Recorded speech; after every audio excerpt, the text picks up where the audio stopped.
so wrapped up in the song. But anyway, good morning and happy holidays. Welcome to the Center for Spiritual Living, where we are transforming lives, building dreams, and revealing love. Where all that we ask is that you remain open to the possibility of changing your entire mind. Changing your entire something by changing your mind.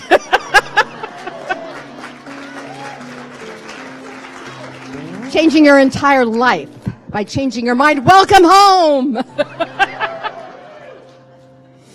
So my name is Lucy Witt. I'm a practitioner here at the center. And if you don't know what a practitioner is, see me after service.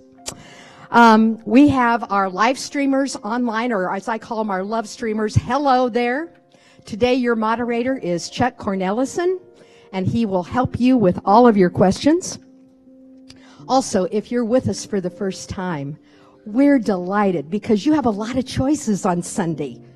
And we're so happy that you came here to spend time with us. So after service, go out this door to the concierge and pick up a welcome packet. And there's also people out there that can answer questions about the center. We also have packets in that area in the foyer out there if you choose to leave by that entrance. Also, we have lots of things going on at the center. We're active.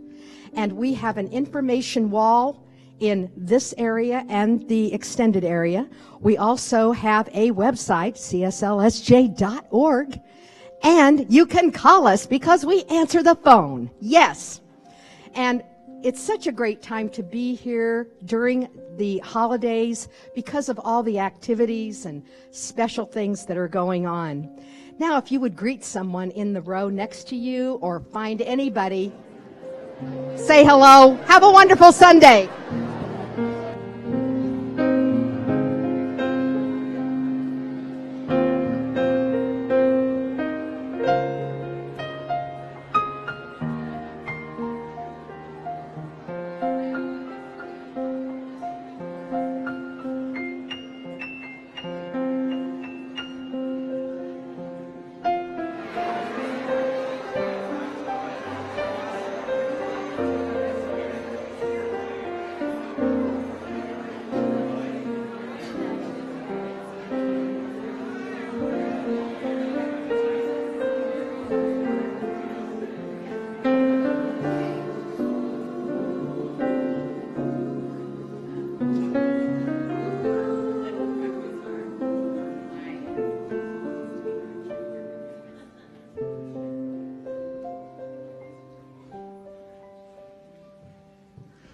Good morning.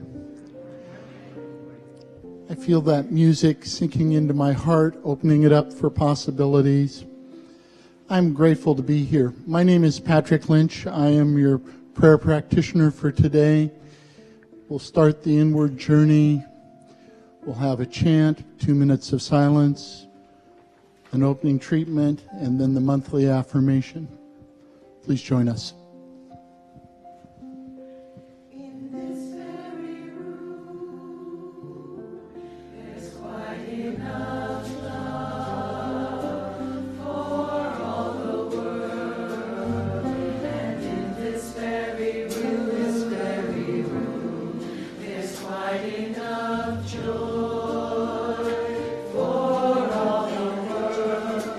And there's quite enough hope.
The music relaxes me. I settle into that peace of spirit, that spirit that I know in my head and that spirit I feel in my heart.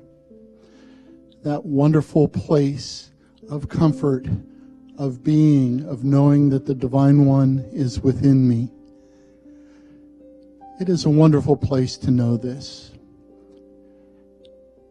That divine spirit that provides sunshine inside when it's raining outside, that provides shade inside when it is too hot outside, and that divine spirit that provides inner peace when there's turmoil outside. It is in this place of peace, of support, of tranquility, that I know that I am open to whatever wonderment may befall me, and that it is a joy that this comes upon me. And as I know this is true for me, I know that it is true for each and every person who can hear my voice, that there is sunshine for you where there is rain outside, that there is shade when it is too hot, and that there is inner peace where there is outward turmoil. And it is in this place of sunshine and shade and of peace that I take that spirit that works in me and through me, and I take it out into the world with a sense of wonderment, waiting for the possibilities that may be that I have not expected. And in this place of wonderment where peace supports me and sunshine supports me and shade supports me, I know that the Divine Spirit is working through me to create the perfect place. And it is working through each and every one of you to create the divine place for you with your sunshine, your shade, and your peace. And this is a wonderful thing because it just is. You don't have to do anything. It's there. It just is. And it's like, I go, wow, that's really something. And so in that place, I am so thankful. And so I say, thank you, thank you, thank you for this reality. And so I seal it with, and so it is. Please join me in this month's affirmation. I am vigorous and whole.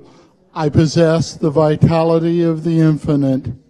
I am strong and well. God's life is my life now. God's strength is my strength. God's power is my power. My whole being is renewed, invigorated, made alive.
Good morning. My name is Barbara Valdez, and I'm your Insight speaker this morning. Tell me, what is it you plan to do with your one wild and precious life? That's a line from a poem by Mary Oliver. I was introduced to her poetry in 2001, a few days after 9/11, when I was attending a retreat, and the retreat facilitator recited her poem called The Journey. I find myself drawn to Mary Oliver's poetry because it has a yearning quality to the words. In the class, The Inward Journey, Dr. David has invited us to yearn for God. The online definition of yearning says this: to have an intense feeling of longing for something, typically something that one has lost or been separated from. In Neil Donald Walsh's book, The Little Soul in the Sun, one of my favorites, the little soul says to God, "It's one thing to know who I am, and another thing to actually be it. I want to feel what it's like to be the light." When I read that, I hear yearning.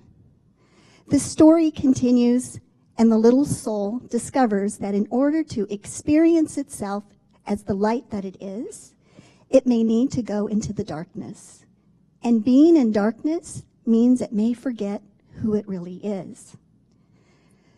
When I sit with my feelings of yearning, I discover that what I'm yearning for is to remember who I really am. As Dr. David said in last week's service, if you only knew who you really were, you would never be afraid. At times when I meditate, I have flashes of remembering who I am.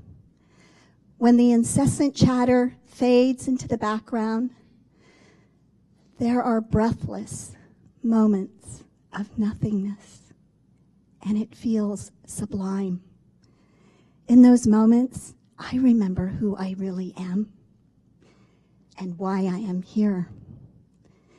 The other day I was at the grocery store in the checkout line, and I noticed this feeling of discomfort in my body when the person got in line behind me, and I had some thoughts that were not very generous. When I got out to the car with my purchases, my inner critic, who I've nicknamed Elroy, began to tell me how unkind my thoughts were about that person in line. The next day, as I was meditating, that same incident replayed itself in my mind like a scene from a movie, along with Elroy's berating. The beauty of a daily practice of being still and non-resistant to whatever comes up created the space for the next thought that popped into my mind, which was, we are all doing the very best that we can in any given moment. And that includes me. There are going to be moments in my life, well, probably more than just a few moments, but there will be times in my life where I'm going to be holding judgments of others. And while I would love to get to that place where I have no judgment about people or events, I'm never served by beating myself up for those moments when I do hold them. Richard Rohr says, love is where we came from, and love is where we are going. I believe that my purpose in life is to love, to be an expression of love. And I mean love in the same way that Reverend Georgia Prescott, who was here a few weeks ago, referred to God as big love. Yes. My purpose in life is to shine love in all the dark corners, including the dark corners of my mind, where I have forgotten who I am. In A New Design for Living, Ernest Holmes says, in and through all that we do and all that we think, there needs to be a deep feeling of love and awareness of interdependence of all things, for this is what makes life what it is. We are dependent upon God for our existence, and God is dependent upon us for an expression of itself. In moments of silence, I remember who I truly am. I remember that I am never separate from God. I remember that I am a truly magnificent expression of Source.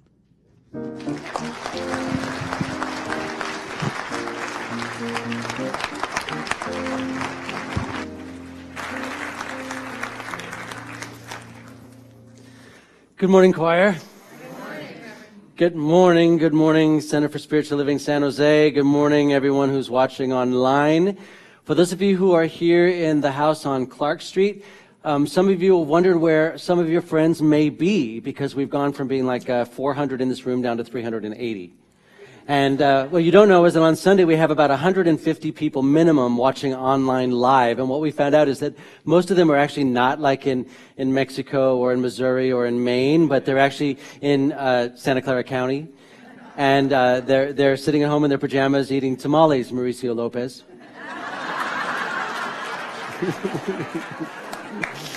And the beauty, that's the beauty of Silicon Valley, you know? We are definitely a generation of folks who are looking to get as much out of life as we can wherever we are, and I'm inspired. I'm really grateful to be here with you today. I'm David Bruner. I'm the Senior Minister and the Spiritual Director. And as of yesterday, we're only 30 days away from 30 of us here in this community headed off to Bali, Indonesia, because there's a group of us going to on a spiritual pilgrimage, and I'm looking forward to that. I'm very grateful to hear that Barbara Valdez, who was a licensed practitioner and the woman who just did our 5-minute insights talk, I'm very glad that she has an inner critic that she's named Elroy, because most of you know that I have one and his name is Bubba. And I wanted to add some additionally to what we heard from Barb. What she didn't mention, but I believe she and I agree on, is that Elroy and Bubba are really good people. Even the critics, they are really good people, but they're not always appropriate for certain groups. For example, Bubba is not allowed to come to church with me. Bubba's not allowed. But Bubba is fantastic in a private party at which people are playing Cards Against Humanity. Do any of you know about Cards Against Humanity? Of course you do. You are a troubled, twisted group. For those of you who don't know, Cards Against Humanity is a game for really, really horrible people. It's horrible, and it's so much fun. And Bubba is awesome at that game. But Bubba is really bad in a hospital, hospice, nursing home, or in counseling sessions. Bubba's not allowed. Do any of you have an inner critic? Oh, yeah. Yeah. And those of you who are quiet, who are you kidding? Maybe you don't know, but we know. Hi, Gabby. Hi, LaDonna. Good to see you. Is that Patty Glick? Patty, good to see you. Everyone else, welcome. So today our topic is the ultimate future, and I've been thinking a lot about the ultimate future for actually about 7 years. I've really been hungry to explore a future that's created by design rather than by default. And the ultimate future for me is it's inclusive of most of everything that we see on the Global Heart Vision, and that includes bottom line. The distillation of that for me, in very few words, is it's a world that works for everyone. For me, the ultimate future is a world that works for everyone. But what I've learned in the last 7 years is that the ultimate future is mostly an ideation. It's mostly a dream. But the real methods with which I'm dealing is that the future is actually threefold. There's 3 futures that are possible for everyone in this room and everyone who are online or watching this on an MP4 or listening on an MP3. There are at least 3 futures. One, there's the future that you hope for. You know, you hope you'll win the lottery. You hope that you'll be in a bikini size for the summer. You hope that your kid will stop doing drugs. You hope that your relationship will get better. You hope that you won't have to be the one to always make the first move. You hope that they will learn what foreplay really means. You hope. So there's the future we hope for. You weren't ready for that, were you? They already sat through one of these. It's like, we have to dress it up for them because they're going to start fanning themselves and going to sleep. Y'all going to be watching her now. She is worth watching. The first future is the future we hope for. The second future that's possible is the future that you plan for. Like you plan for retirement. You plan for your vacation. You plan Christmas dinner. You plan the Kwanzaa celebration. You plan where you will be on New Year's. You plan the future you hope for, the future you plan for. But then there is what we call the probable, almost certain future. The probable, almost certain future, which is probable and almost certain based upon everything that you think, feel, and emote and contemplate right now. In fact, you've probably been rehearsing it. The probable, almost future. It might sound like this. I will die of cancer. I will never get married. My kids will always be a mess. I'll be happy but not happy. And it's what you have, it's the thing to which you've surrendered yourself or the thing to which you've succumbed. And the reason why it's a probable, almost certain future is because you're already rehearsing it now. So the future you plan for, the future you hope for, and the probable, almost certain future. Well, the ultimate future is one that trumps all of those.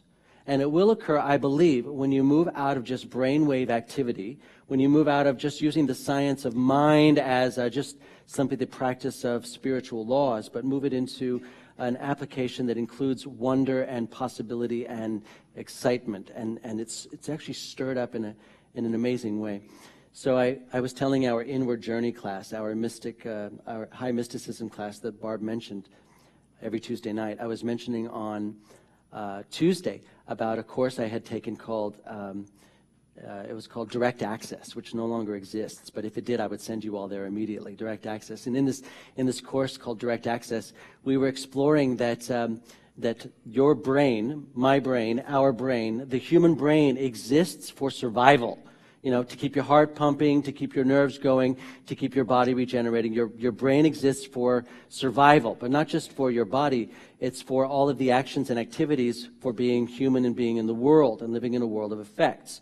And every action that we take mostly is based upon brainwave activity, not conscious thinking and not dream weaving and not an ultimate future, but most of it is based upon simple survival. Your brain exists for you to survive. So everything that's ever happened in your life, every action you've ever taken, you took because your brain set it up for you to take it, based upon assurance that you would survive. And trust me, every action that your brain caused you to take proved your survival, because here you are. No matter what you went through, you survived it. And if you didn't, you're not listening to me right now. So if you're listening to me, everything that you ever did, your brain set up for you to survive. So here's the 3 steps that happens. When you're faced with something and a choice is required, the brain immediately assesses a perception of what's happening. Not necessarily the reality or the facts about what's happening, but like the assessment of what's happening. Like she yelled at me. She may not have yelled. She may have said, hello.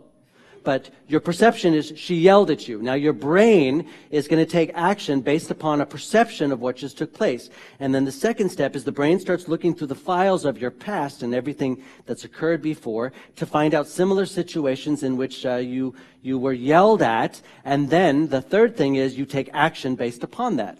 And everything that you've ever done, like I said before, has resulted in your survival. Therefore, it's a possible reproduction. You can redo it. So, I was depressed, let's say. Now, I'm not depressed, but let's say you were, or hypothetically, I was depressed once, and I found that drinking and smoking and overeating caused me to forget all that, and then your brain, yes, exactly, and then you survived it, therefore, that's a good plan. So I'm depressed, and let's say I'm depressed. I better drink, I better smoke, I better eat more candy, and then, and then we wonder, why do I keep doing this? Well, it's not you, it's your brain. But you are not your brain. And some of us enter the science of mind thinking the science of mind is the science of brain.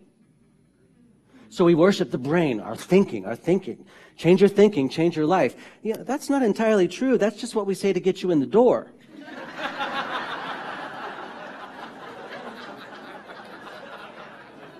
Because it's a partial truth. But it's a partial truth that some of us take on the surface level. But there's some really deep stuff that goes with it.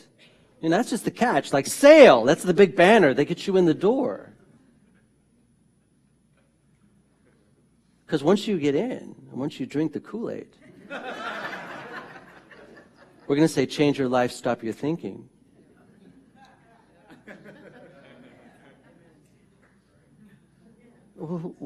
What? But yes, exactly. But you said yes, I did say that. But that's right. But what about, that's right too. But how can they, How do I reconcile that? You don't. You live with it. But God is all there is, and I'm scared? Yes. But infinite resources are mine to use, and I'm in bankruptcy? Yes. Life is vibrant vitality and physical possibility, and I have cancer? Yes. Okay. So we need to move beyond brain, friends, and I've noticed that that's what this community and people online are, that's what we're looking for. We're hungry for it, because we're not going to be fooled. You know, I tried for many years to fool you, and you stuck with me anyway. And I realized I was just repeating a lot of stuff that I heard from my elders, who were very well-meaning people whose ideation worked at a different time. See, last century is so last century. What worked in last century doesn't work now. But we keep trying it because it worked then. But what's required now is inventions of new possibilities, and I think every one of us has the gateway, the portal, the doorway, the direct access to it. Every one of us is a direct access to it. And we will only get there when we experiment with wonder. Wonder. This is the time of year. Wonder is everywhere. But most of us, and I say most because I hear the grumblings. We complain, oh, the Christmas music's out and the pumpkins are not even put away yet. Wow, that's a real, exciting attitude you've got. I know, I suffer from it too. A little bit of cynicism goes a long way. But wonder. Now, this is the time of year where more people are depressed this time of year than any other time of year. Why?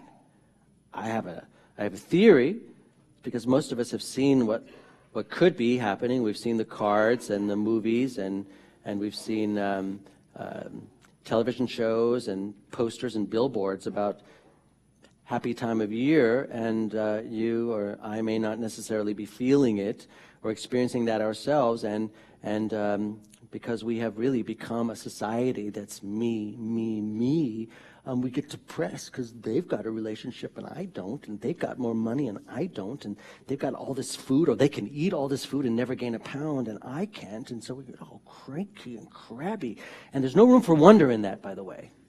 Except I wonder why you're not constipated. Spiritually. Spiritual constipation. You heard it here first. Prayerfully, you heard it here last. So there's a man named Roman Krznaric who said the 20th century was the age of introspection. And it was. It was the 20th century is where the science of mind emerged. It was introspection. And it was fantastic. Because before that, we were the age of oppression. The age of being silent about abuse and rape and disenfranchisement and segregation and separation and differentness. And so the 20th century was where self-help and therapy culture encouraged us to believe that the best way to understand who we are and how to live was to look inside of ourselves. But unfortunately, we got so good at looking at that. We got so good at looking inside and at ourselves that all we see now is our own navels. This is where we see the world. But this man, Krznaric, says that the 21st century should become the age of empathy. when we discover ourselves not simply through self-reflection, but by becoming interested in the lives of others. We need empathy to create a new kind of revolution, not an old kind revolution, an old-fashioned revolution built on new laws and new institutions and new policies and new rules and new behaviors, but one that's really based on a radical revolution of new relationships.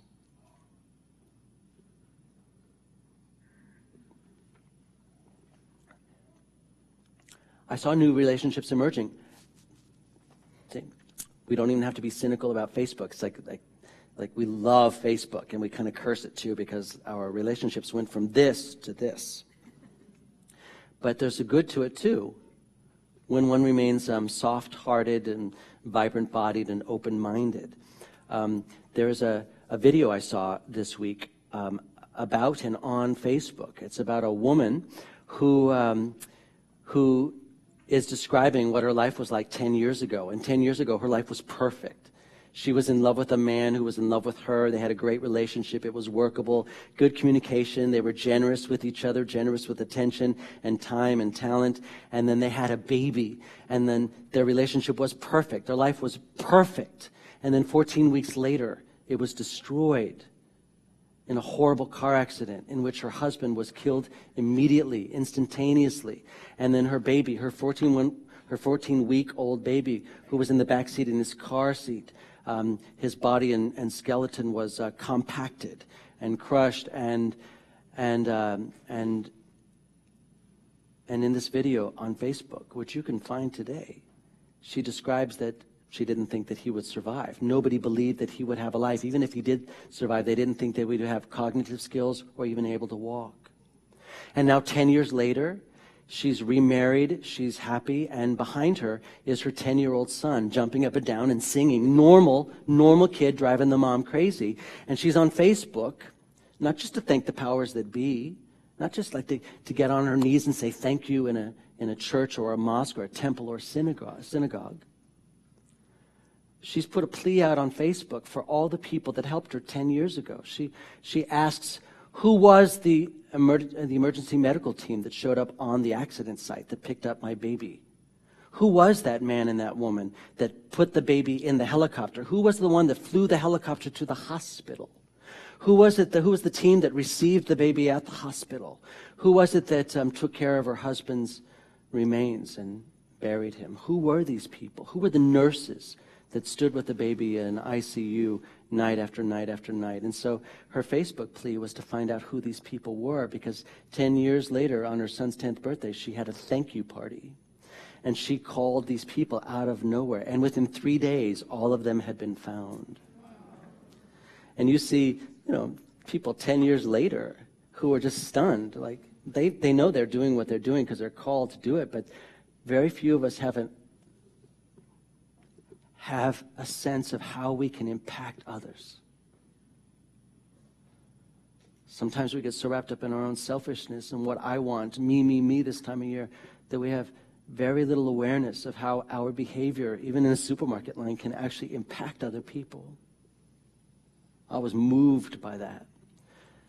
So in our class on Tuesday night, the Inward Journey class, almost everybody in there, I'm guessing, if you were polling them privately, is secretly hoping to have regular experiences of the mystical union. And I want to feel it. I want the thing itself. I want to have a one-on-one experience with the thing itself. And what I've been learning over the last 20 years of spiritual exploration is that I can find it, and it finds me. But it finds me usually when I'm not looking for it. It's usually surprises. It sneaks up on me in this thing called wonder. We're pretty short on wonder nowadays. We don't want to, we have this device, mobile phone, whether you call it iPhone or Android, that has this ability to take your finger touches and translate it into information and then shoot it up to outer space, and it accesses information all over the world and beyond, and then within nanoseconds returns this information, and we're going, come on, hurry up! There's not a lot of wonder in that.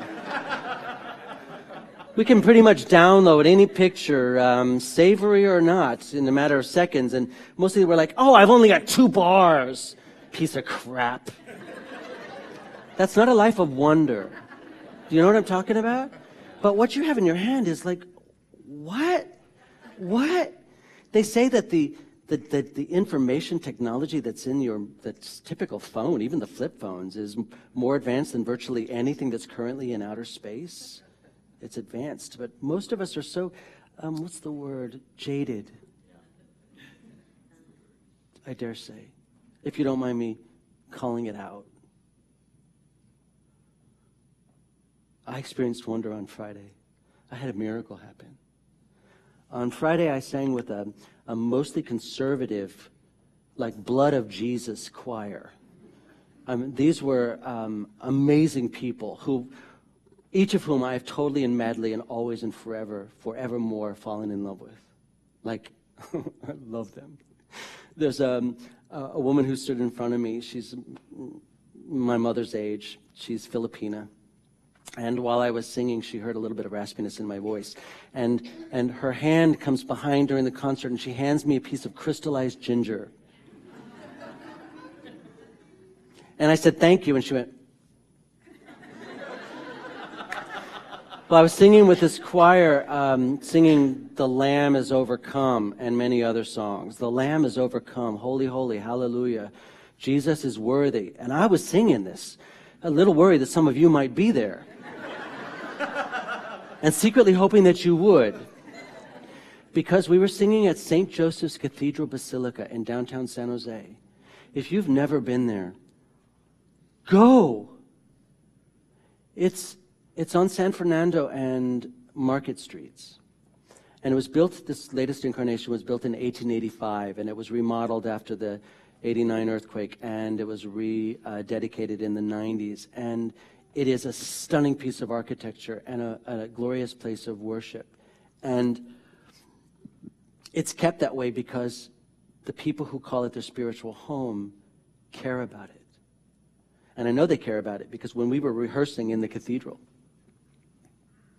every once in a while, I don't know, I'm unafraid as a minister to walk in other churches and just sit down and open drawers and look. And these people kept appearing out of nowhere going, stop it, and no, and get out from there. And so I noticed that there are people who are on the fringe watching all of us who are guests in this house of worship and making sure that we stayed appropriate with their building. And I was looking at them thinking, I so love you that you love this building enough to make sure it stays present for future generations. Now, this building itself is stunning. Like, you could sit there and I could listen to any sermon as long as it was and never be distracted because there's so much to see. But I was there with hundreds of people and singing with a massive choir, and I sing average at best. Like, on my best day, people don't cringe. Now, the director, Frank Patterson, he knows this. That's why he surrounded me with people who sing really, really well. Because there's a tendency for us to entrain and to follow those who are around us. So those of us who were average, he sprinkled us around those who were not so average, so that those who were extraordinary could lift us.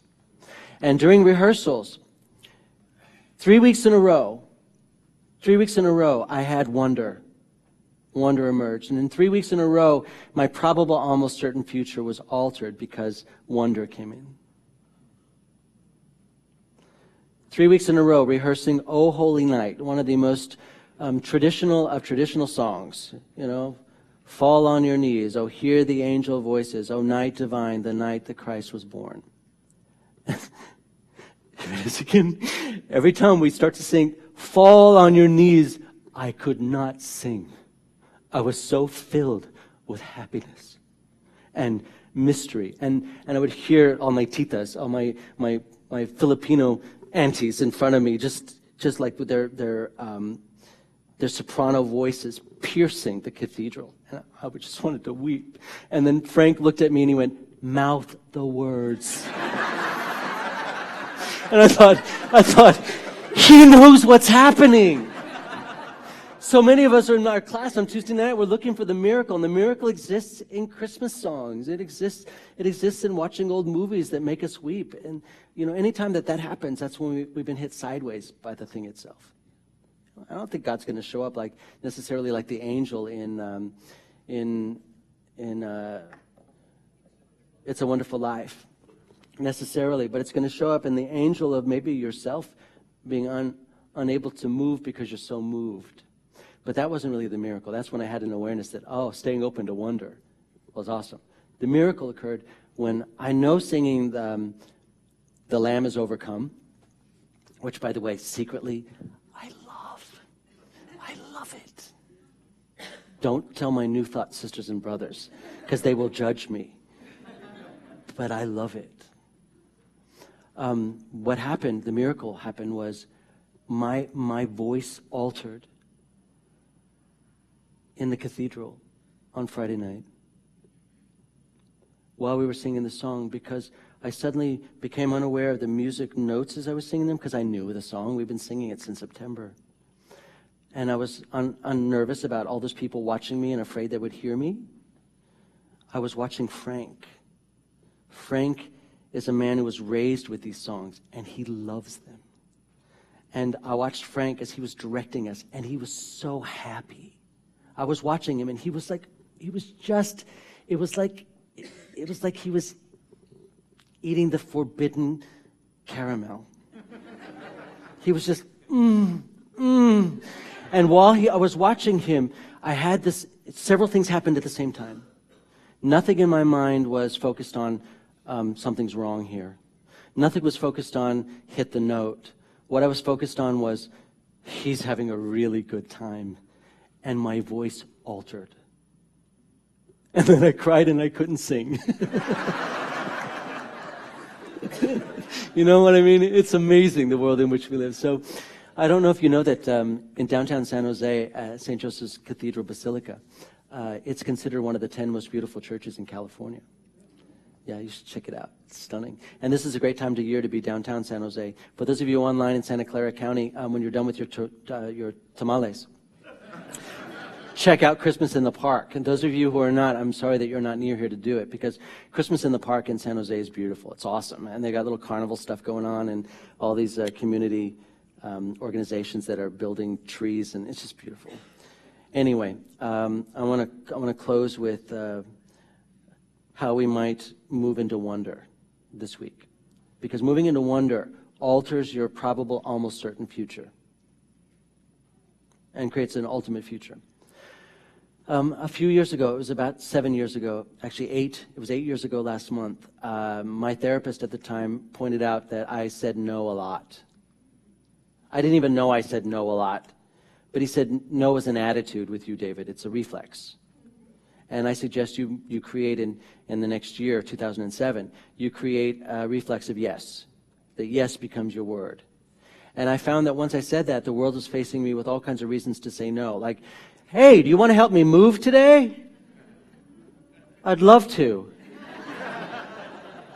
Hey, can I have half of your sandwich? Sure.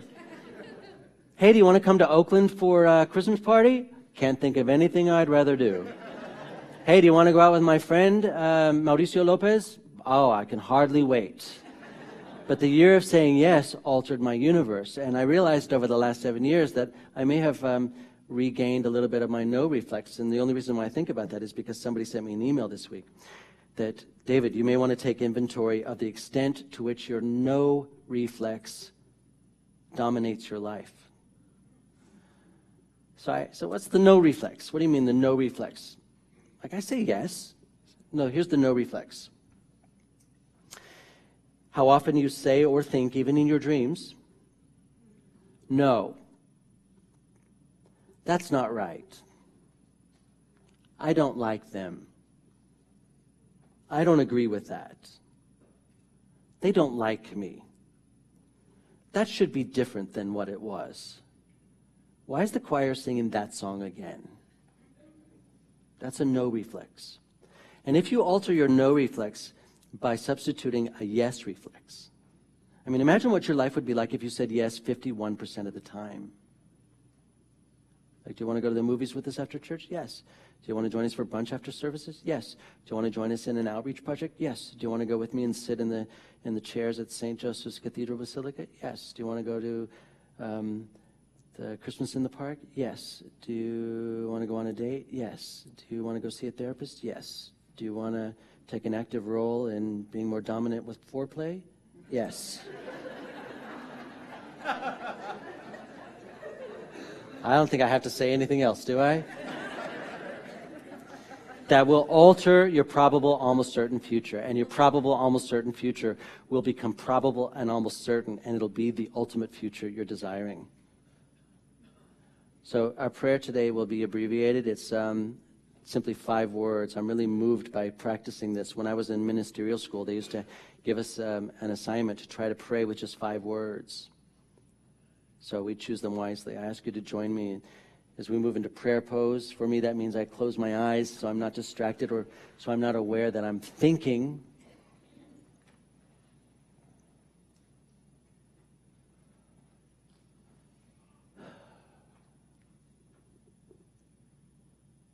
Possibility.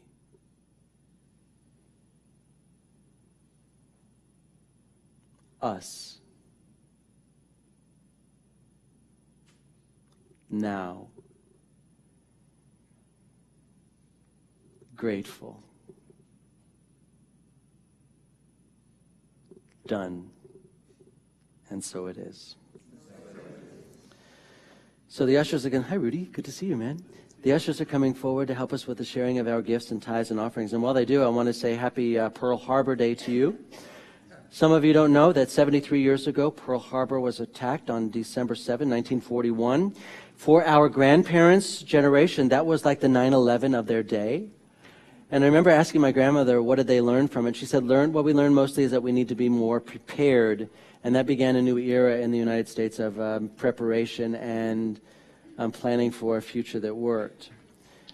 And we're doing budget time this year, so that was a perfect time for us to really contemplate preparation. So we're planning 2015 and all the projects and things we'll be up to. I wanted to thank you again for your generosity, reminding us that we are raising our youth and family ministry budget by 50% in 2015, and I look forward to what our new youth director will do with that. Please say with me our giving affirmation, will you? I give and receive freely and generously with an open heart and an open mind.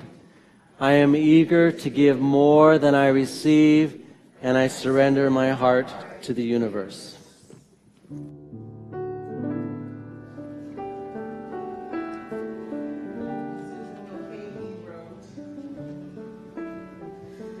God is our infinite source of love, hope, and peace. I am one with source, expressing itself through me. Say, all is well, all shall be well, all manner of things shall be well. All is well, all shall be well, all manner of things shall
Thank you, choir, and Michelle, and Troy, and Billy, and Dwayne. Thank you so much for your music today. Hi, everybody. Happy Sunday. How are you? Good. For those of you I haven't met, I'm Susan Overland. I'm your assistant minister. And this is Reverend Maureen Ross, who is our volunteer coordinator among, well, that's one of the hats she wears. And we are celebrating today Volunteer Appreciation Day. So we're going to take a couple of minutes to tell you about some of the folks, to honor, I should say, some of the folks that make everything possible for the life of this center.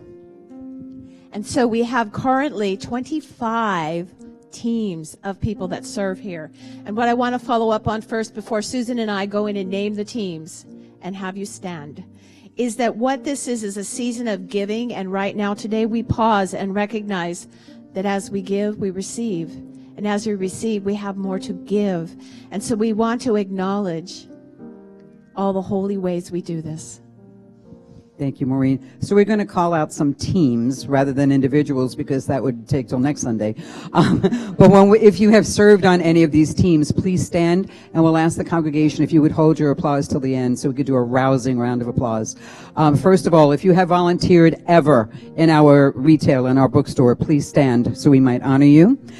If you have served our music ministry in any way, choir, praise team, accompanying, recording, please stand.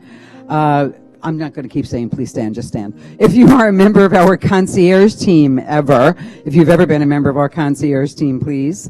Our kitchen angels, our hospitality team, those who make coffee and help with special events and clean up. Our live stream team, if you've ever moderated or been a camera operator, they're already standing.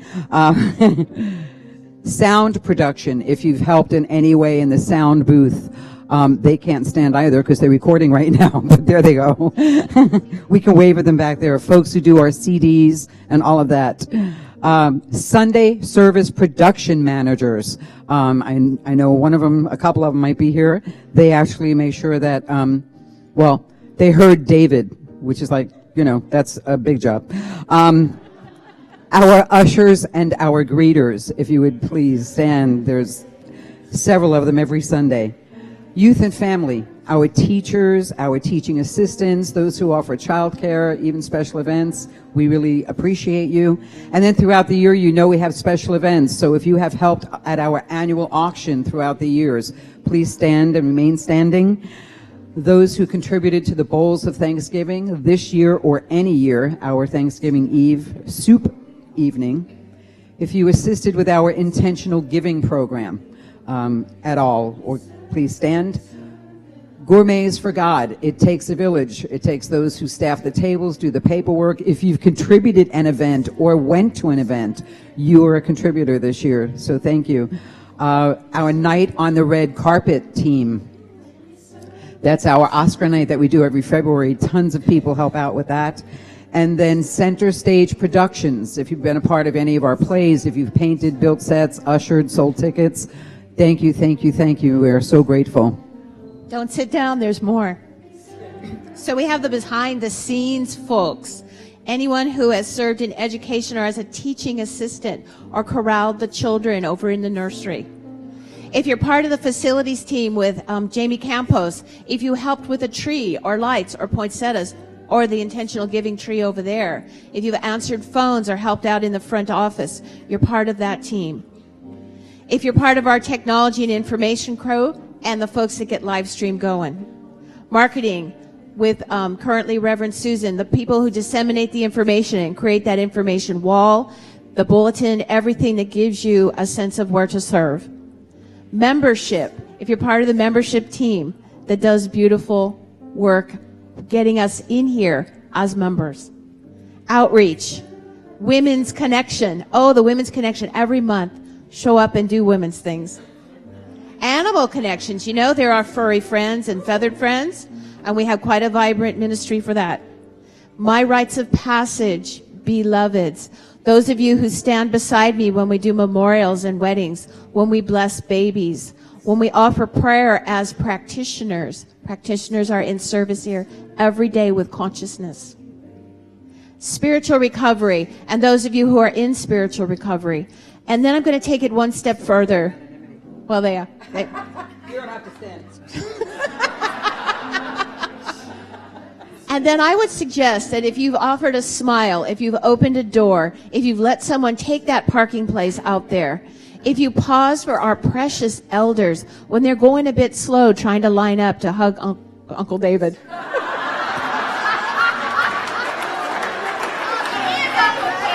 It just got creepy. If you are a member of our core or our vision core, and by the way, I know Maureen mentioned it, but all of our practitioners who serve, please stand. And then a particularly special shout out, because these teams come around, because they have leaders who are devoted hundreds of hours. One is Gregory Merritt, who has headed up our usher greeter team. He's in the back there. Beloved Gregory, passing on the baton to Les. Another is Deborah Dake Morrell, who is unable to be in our sanctuary today. A big shout out for Deborah Dake Morrell, who with vision and purpose and just devotion took the level of marketing up, raised the high bar for us. Deborah Dake Morrell, thank you. And now, if we could just have a round of applause for everyone. Thank you.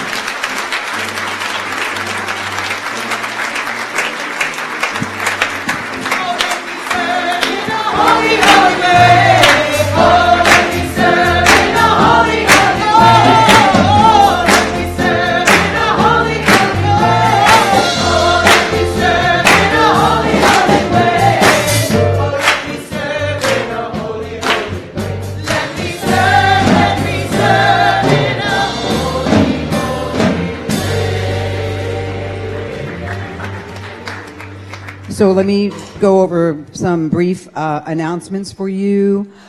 Today from 2 to 4, Reverend Maureen will be having her Let's Talk About, and her topic is choices, and it's okay to choose you. Satsang is on Wednesday at 6:30. If you would like to be an insight speaker in 2015, the calendar is wide open. Pick your date and come up here and share a spiritual insight. Ken Rowell, who is the Reverend Ken Rowell, the Reverend Ken Rowell, and sometimes irreverent, is hosting the Better Business Breakfast on Tuesday morning from 7 to 8:30. Breakfast is provided. Brooke Andrews has started a brand new group studying the Course in Miracles on Thursday afternoons at 2 o'clock. It's a drop-in group. They had their first meeting last Thursday. It was fantastic. I think there were like 20 people here. So if you have available time in the afternoon, please join her. The Holiday, our beautiful outreach team, today is the last day to bring your toys for Toys for Tots, or if you picked up a gift tag, please bring those toys today, and you can still be an elf and help at the Family Giving Tree Warehouse. The Sunday slots are filled, but there is a Saturday slot available. And Lucy, do you want me to tell them, or you want to come up and tell them? Or I'll go ahead. Our practitioner corps is making a very special gift to anyone in our community who would like a 30-minute free prayer session with any one of our practitioners. We are so happy that that is their gift to you. If you would see Lucy Witt, she's back there in the sparkles. You can't miss her. If you see Lucy after service, she will put your name on the list, and then you'll be contacted by a practitioner to set up that time with you. And lastly, the amazing people you see behind me happen to represent your cast, some of your cast members for It's a Wonderful Life. This is opening week, what's affectionately known in the theater group as Hell Week, so pray for them all. Oh, yeah. Guess who he's playing?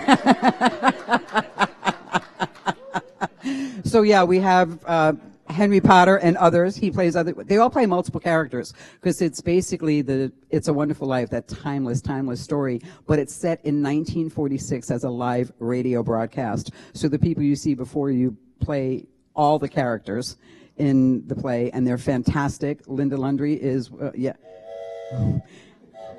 she has no speaking lines, but she does. Yes, we did that on purpose, but she's a remarkable... Oh, I don't know what just happened, but she does all of our sound effects. It's like watching a radio broadcast with live sound effects, so they're fantastic. That's Clarence, our angel. And our fantastic Violet Bick and Mary Hatch, and Max Overland. Bailey, I'll love you till the day I die. I'm glad I know you, George Bailey. Okay, you can leave now. We want them to buy a ticket. Tickets are available today in Fellowship Hall, or you can get your tickets online. We really hope to fill the house. Bring your friends. It's a beautiful story. If anyone is having a temporary financial condition that you can't buy a ticket, this is a fundraiser for the center, by the way, but we want everyone to be able to see it. So please come and see me if the price of a ticket is a temporary issue. We will not turn anyone away. Come talk to me, and I'll make it possible. Did you hear that? Did you hear that? Did you hear that? Yeah. But did you hear that? Yeah. Excellent. So there's no reason not to be here. Excellent. Lastly, before we close, it is the tradition here at Center for Spiritual Living that at least 5 folks sponsor the new banners, which have been designed, printed, and already delivered. They're rolled up and in a box in Jamie's office, ready to be hung and to replace these 2014 banners. But the tradition is that 5 folks sponsor them. So there are at least 5 acrylic boxes that are mounted on the walls behind these banners. Tammy, would you lift that? Lift it. Can you guys see this just a little bit of a, do you see that? Okay, thank you. You can put that out. So those boxes exist if you want to be one of the sponsors, and they exist for you and your family to have access whenever the building's open, for you to write your own personal prayer requests, and you leave them behind the banners. And then when the people light the candles every week, they get a quick passing of blessings there. So the Catholic Church calls it dispensation, whatever. So it's a $200 donation, and that completely covers the cost of the banner, so it stays out of our budget. So thank you for your generosity. We have one more thing, and that is, if it is your birthday in the month of December, would you please stand so that we can sing happy birthday to you, and so that our ushers can bring you a gift. Happy birthday to you. Happy birthday to you. Happy birthday, happy birthday. Happy birthday to you.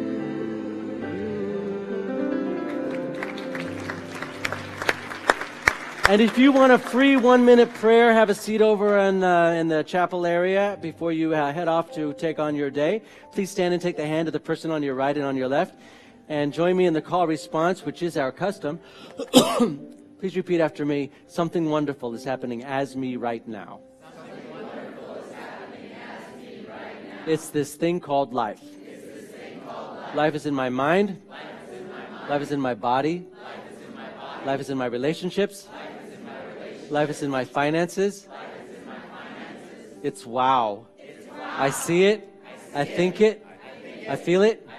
I believe it. I accept it. I express it just the way that it is, and just the way that it is not. Thank you, life.